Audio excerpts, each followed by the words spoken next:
Now that we've looked at our galaxy in detail, it's time to see what galaxies in general are like. There are roughly 100 billion large galaxies in the observable universe, so there's tremendous variety in what we see. Nonetheless, we can get a broad sense of the major forces that shape galaxies, even if we don't have time for a detailed discussion of all of the structures we find in them. Just as stars are the most obvious building blocks making up a galaxy, galaxies are the most obvious building blocks making up the larger universe. As a result, we're not just interested in galaxies themselves, but also in what they can tell us about the distribution of mass and energy in the universe as a whole. We'll start looking at galaxies by seeing the major types of galaxies we can observe around us, and we'll notice what makes them different from each other. Then we'll see that just like with stars, galaxies often come in groups or clusters. Next, we'll see how we measure distances in astronomy.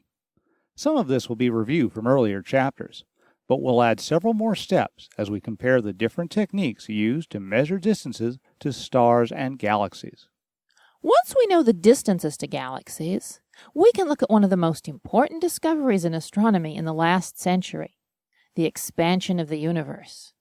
There are many implications of this expansion, some of which will wait until a later chapter. However, one key result we can discuss now is the age of the universe, which we can calculate directly from the expansion.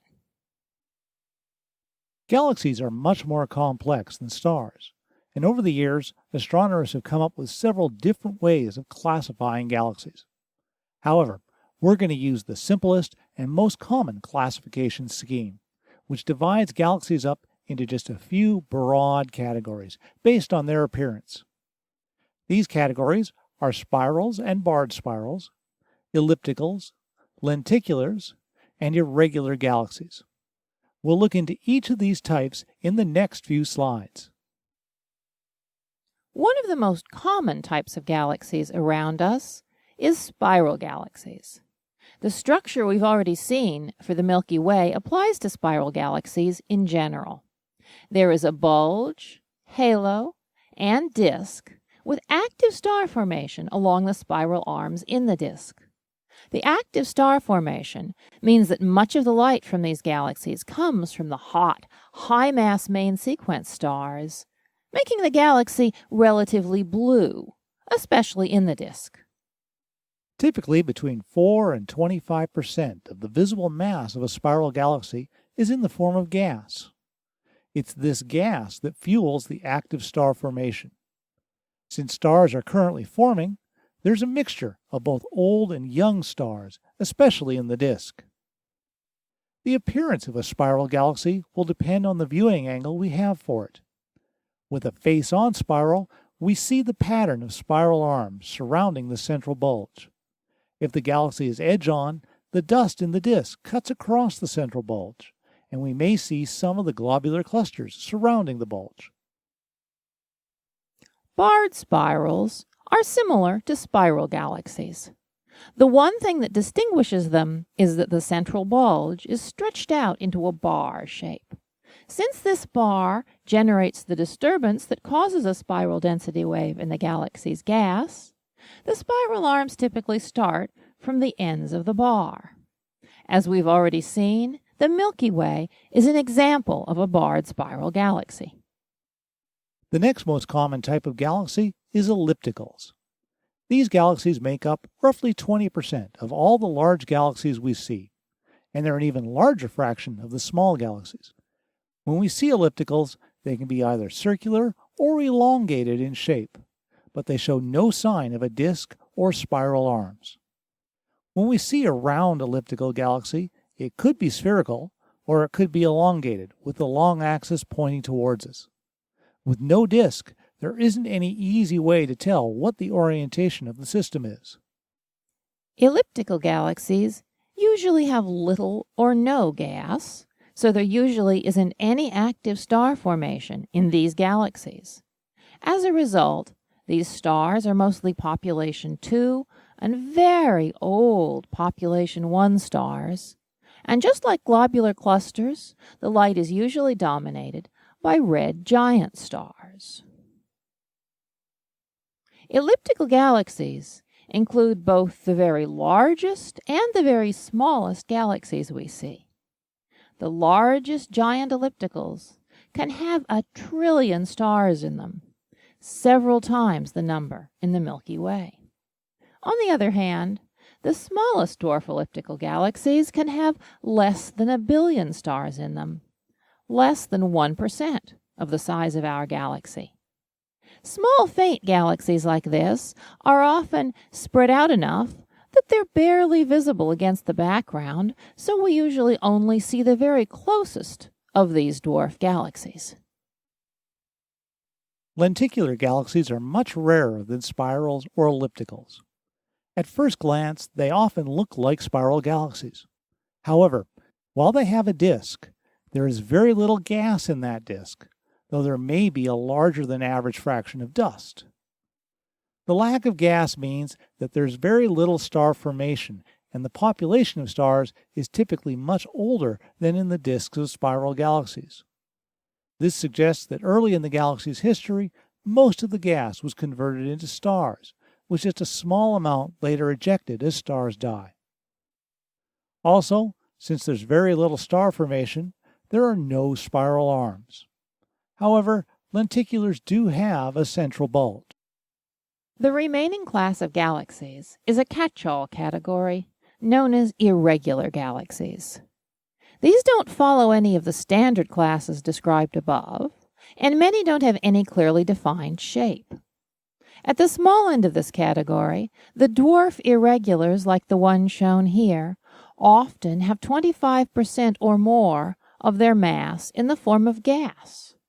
This high gas fraction means that there is plenty of active star formation, and the stellar population is dominated by young population II stars. In other words, young stars with very few metals in them. This suggests that the star-gas-star cycle hasn't been converting gas into stars very efficiently over time, and hence the gas isn't contaminated with metals the way it is in spirals. Many irregular galaxies also show signs of being distorted by collisions. As we'll see later, galaxy collisions are fairly common, and since they can take hundreds of millions of years, we only see a brief snapshot as the galaxies respond to the interaction. For example, this galaxy has suffered a recent collision that caused clumps of rapid star formation and large jets of gas extending out into the galaxy's halo. Now review the material we've covered to fill in this table on the different types of galaxies. Now it's your turn to classify the circled galaxies in this Hubble Space Telescope image of galaxy cluster Abell 1689. Some are ambiguous, and you'll need to explain your choices. Remember that color and shape are both useful criteria. Also, pick out the central dominant galaxy in this cluster.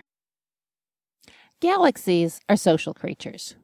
They typically come in small groups with a few tens of members located over a few million light years, or in larger clusters with hundreds to thousands of galaxies stretched over tens of millions of light years.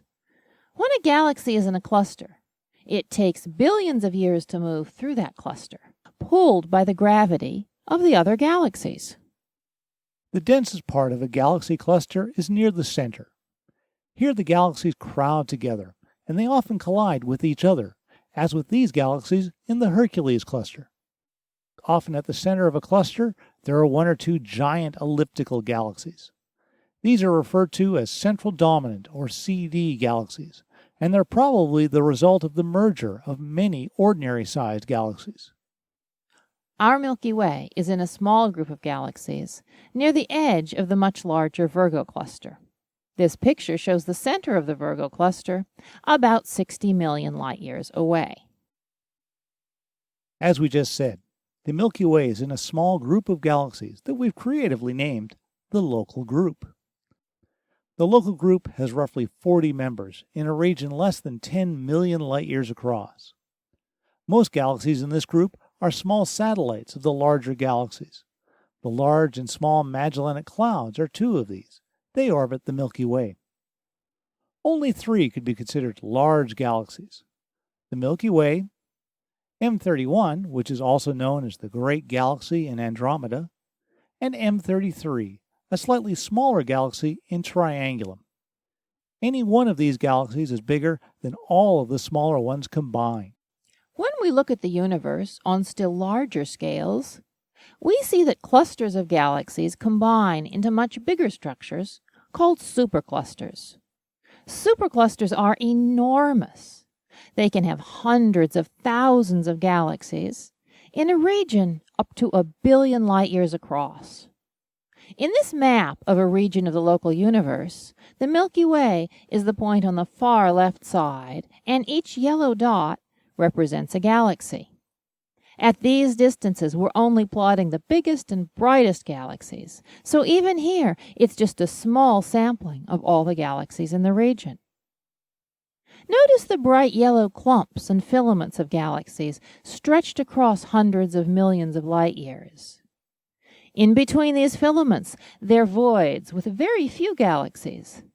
The shape of these clumps and voids gives us clues about the formation and evolution of the universe as a whole.